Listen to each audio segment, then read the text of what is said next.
What's up guys, and welcome back to the channel. In today's video, it's me a quick little installation DIY for installing these sill plates.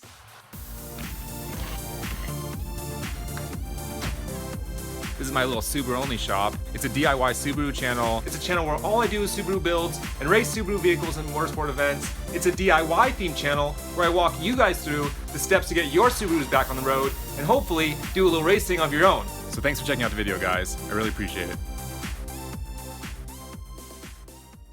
Okay, how these sill plates work. The first thing is they're basically a two-part design. As you can see, they have a little hole right here, and on the back side, there's like a little plastic clip that clips into the hole in your chassis right there. So there's a square hole in your chassis, there's a square little clip right there. That clip pops into that little square hole, and then after that clip is in that hole, this secondary clip right here, this clip pops into that hole and spreads those little tangs so it holds it in place. And then the other thing you guys will notice is you have to have the rear seat out. The reason you have to take the rear seat out is because the rear sill plate actually comes down to this area and attaches to this bottom quarter panel with little clips right here. And if you're gonna attach it right here, the seat cushion would normally be sitting right here. So you definitely have to remove the seat cushion so you can get access to the bottom of this rear quarter panel and install the sill plate into these common little locations. And then the last thing I'll say is on the front of this little sill plate up in the top where it connects to the body, this is what those little factory little plastic clips look like. It's a two-part clip. You can see I'll pop it out here where you have just this kind of male stud part right here. This is the first part of that clip. And that clip pops into this little piece, which is like the female piece of the clip.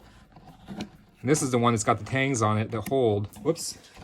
This female piece has all the little tangs or barbs on the back. So you pop this sucker in, and then you put this male piece in, and that male little piece pops out those barbs. Kind of similar to the way the square ones work right here. Other than that, they're pretty straightforward. Basically just line up all those little clips with these holes in the bottom of your body, pop them in place, and then put those secondary clips in to cover up the hole and to spread the little tangs. And then basically this sucker's done.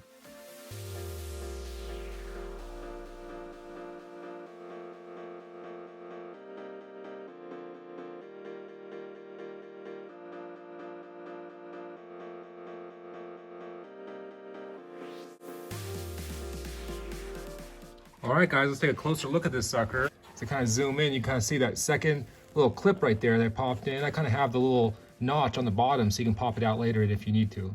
So put that in the right direction, that actually makes it easier, and then kind of put them all in the same orientation. And then right here, this is where that little gap is. So there is a little bit of a gap. I'll kind of stand back so you can kind of see.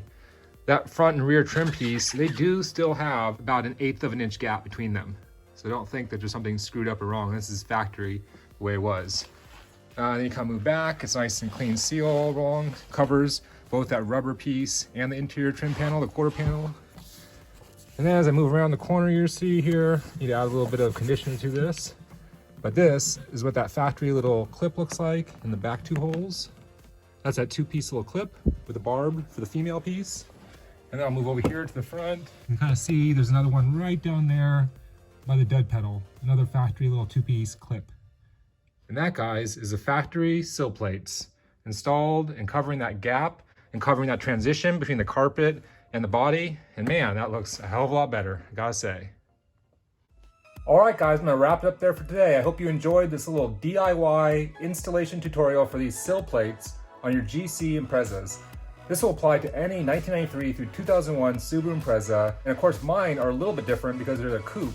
But this procedure and all the clips that are used are exactly the same if you have a sedan or a hatchback or a coupe. So it's all the same and it'll apply to any make or model from 1993 to 2001 for the GC chassis. Thanks for joining me on this next step on the restoration of this 1998 RS Coupe. If you guys have any questions or any comments, please go ahead and leave them in the comment section. If you guys need tools or maintenance items or anything else like that for your Subarus, make sure you check out my SubaruONLY Amazon page. You guys can see the link in the description below. Thanks again for checking out the video, guys. I really appreciate it. My name's Luke. You guys have been watching the SubaruONLY channel. Until next time, guys, later.